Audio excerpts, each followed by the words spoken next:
దివ్య జ్ఞాన వాణి.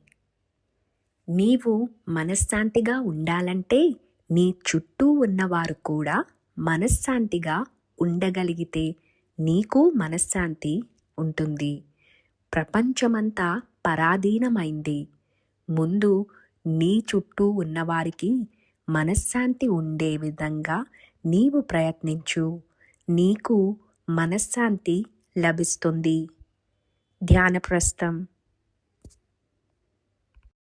దివ్య జ్ఞాన వాణి.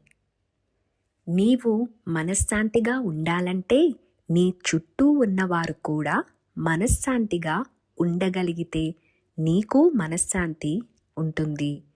ప్రపంచమంతా పరాధీనమైంది. ముందు నీ చుట్టూ ఉన్నవారికి మనశ్శాంతి ఉండే విధంగా నీవు ప్రయత్నించు.